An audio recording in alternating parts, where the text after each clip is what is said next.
John, maybe it is an obvious place to start then. Did you have a little celebration last night? I think I'm the only Geordie that didn't really celebrate properly, because obviously we met up last night, so I was gutted. I was gutted not to be there, because obviously I've been there with the team and not won, and being there as a supporter and not won. So to see them win on TV was quite incredible, really emotional. And hopefully I won't get emotional at the moment, but we deserved it. We deserved to win. We played really well, and more importantly, it was a good result for football, because the way our fans support the football club, they deserve it more than anybody. So they've stuck by them through thick and thin, and there's been lots of thick and thin. But they've, I think they enjoyed the occasion, but more importantly, got the result, and everybody's delighted. They'll party all week, don't worry about that. I'll miss that. But they deserve it, and Eddie and his staff and his players were outstanding. So it's put a big smile on my face. Good preparation for our game against Greece. You're going to have to tread carefully though when your Scotland captain arrives. Yeah, well, you know what? I'm so disappointed for Andy, obviously, but my heart is black and white, and we'll have a chat about it. But Andy's a very good professional, and it'll take him a day or so to get over the disappointment. But you know what's really good for Andy is he won't have to wait 70 years for the next trophy. They're only a few months away from picking up the Premier League, and I'm sure they're going to do that. So Andy will have his day in May to celebrate, I'm sure. You've got some new faces in the squad today. George Hirst obviously called up. How pleasing is it to welcome him to the group, and how's he been, and what's he going to add? Yeah, it's quite refreshing to have some new faces, and in particular some young lads who've come through from the 21. So it shows Steve's prepared to give them a chance, and there's a pathway there. But obviously George was a late sort of arrival. We've been monitoring him for months now. And when we asked him, he was delighted to come and join us, and that's what we want. We've always said we want players who want to come and play for Scotland, and it's great. I know his dad played for England, what have you, but he wants to play for Scotland, and that's the type of player we need. So he brings us a different dimension. Obviously, we lost Dykesy because of injury, and he's a little bit similar to Lyndon, but what a goal he scored at the weekend. What a way to leave his club football and come to international football. And he's an intelligent lad, he's bright, he loves football, and he's fitted in straight away. I had a good chat with him last night, and obviously from my time at Sheffield, so we spoke about a number of things, but most importantly, he's a good player, and he certainly brings something to the squad. What's the atmosphere like in the group in terms of a new boy coming in? Like, how do you help George settle in with the group that are all very familiar? I think it's quite easy because of the type of guys we've got, and you know better than anybody. They're a great bunch of lads, and they make people feel welcome. We've actually had 4 of our under-17s train with us this morning, and they were outstanding. They were incredible. It was great, and hopefully for them there'll be a pathway for them to play in the Scottish Premier League. Because what they showed me this morning was encouraging for the national team. And again, there's a pathway there, and we're going to do that in future. Especially on a Monday when we come into camp, where we don't have everybody, and usually young players, and they were very good this morning. So our young players that have come into the squad, it's as if they're not coming in for the first time. They're here because they've earned the right, and like I say, everybody's made welcome. And our captain John, Andy's not here, John McGinn, he just makes you feel at home straight away. I was going to ask about Lennon Miller's comments, and how you think the reaction was to that. Do you think that's quite unfair on Lennon, given that that's the sort of attitude we need to see? Yeah, well, listen. I've made the same mistake a few years ago, and I was a lot older than him. But he's a confident lad, and there's nothing wrong with being confident and believing in your own ability. So, he's had a good season. He's a good player, a very, very good player. And we all make mistakes, but he's got to learn from it. So you think it was a mistake? I think so. And not just that, I think the headline might have been taken out of context, for sure. And I want to ask about some of the returning boys as well, Kieran Tierney, Lewis Ferguson. They're almost like new signings. Well, it's great, and that's what I was actually going to mention that, because we've not seen both those players for a long time. Obviously, KT's here now. Had a good chat with him this morning.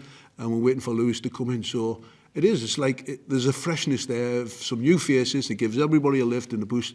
But let's not forget what we did prior to coming into camp. You know, we had some good performances, some good results against, especially against Poland, Croatia and Portugal. So, you know, there's a bit of confidence in there, but also we've now got a bit of freshness. John, just in terms of Lennon, is that just kind of the excitement of a young player when he's speaking? Possibly, yeah. You know, and again, he's a young player learning, so he needs a little bit of guidance.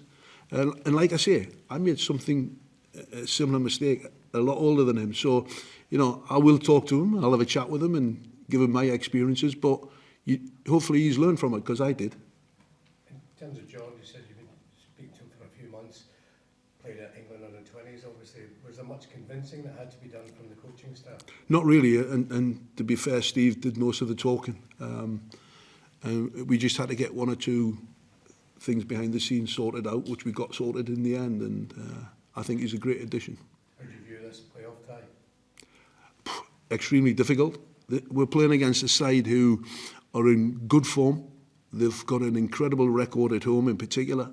I think they've only lost one game in 4 years at home, and that was to England, I think. So, you know, they're a good team, and they've got some good players. And I know a little bit about the atmosphere in that area. It'll be electric. The fans will be in the stadium 2 hours before. It'll be a great atmosphere. But we have to make sure that we do our job and concentrate on ourselves.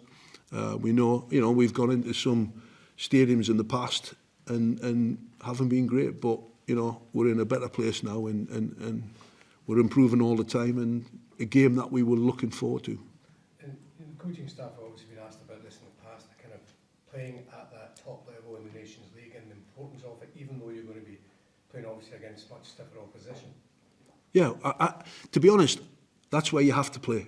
You have to play at the best level you can, which is why we're so determined to stay in Pot A, and you know, on the top division. So we've worked hard to get there, and we want to stay there. And players improve by playing against the best players. You know, you look at, and I'll use Billy Gilmore, and I keep using him as an example. He improved because he was playing against top players all of the time, and now he's doing ever so well in Italy and in Napoli. So players will get better by playing against better players, and we're desperate to stay in this Pot A.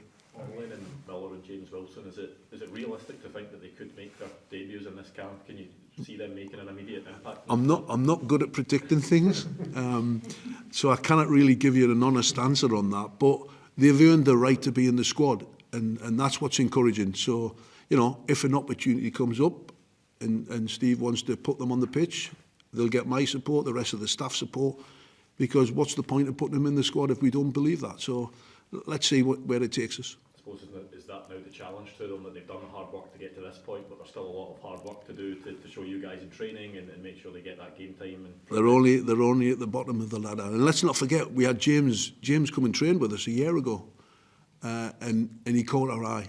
But he's had a great run. I've been watching the games, and he's had a great run in the team and done really well with Hearts.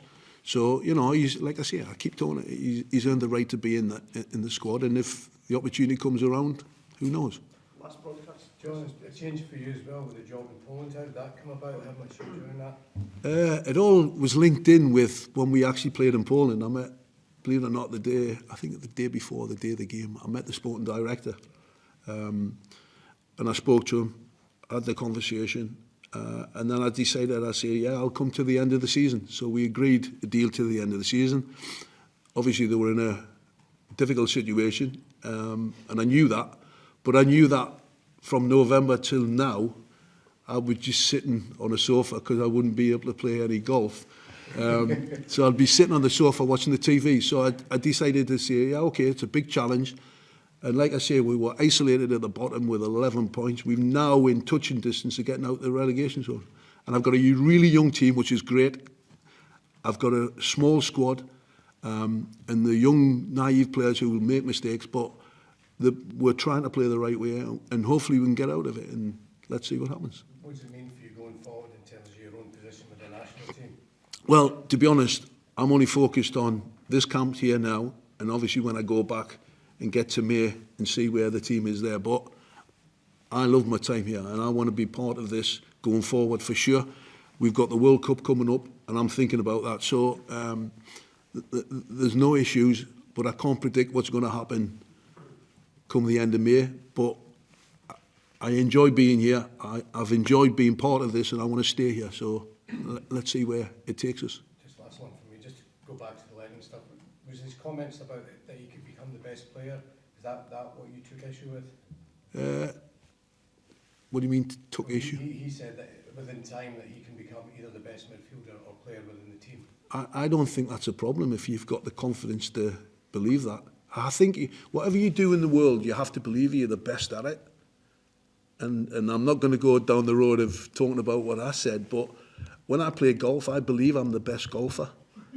And you have to, whatever you do. And I mean, I'm rubbish, because I've actually played golf with Darryl before. But what I'm saying is, you have to believe in your own ability.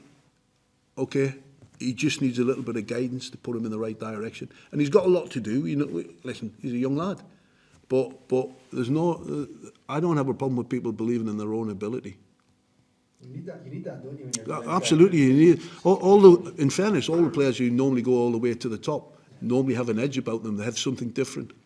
Now, I'm not saying he's going to go all the way at the top, because I don't know enough and I've not seen enough of him. But what I'm saying is, there's no reason why he shouldn't think in a positive manner about himself and his own ability.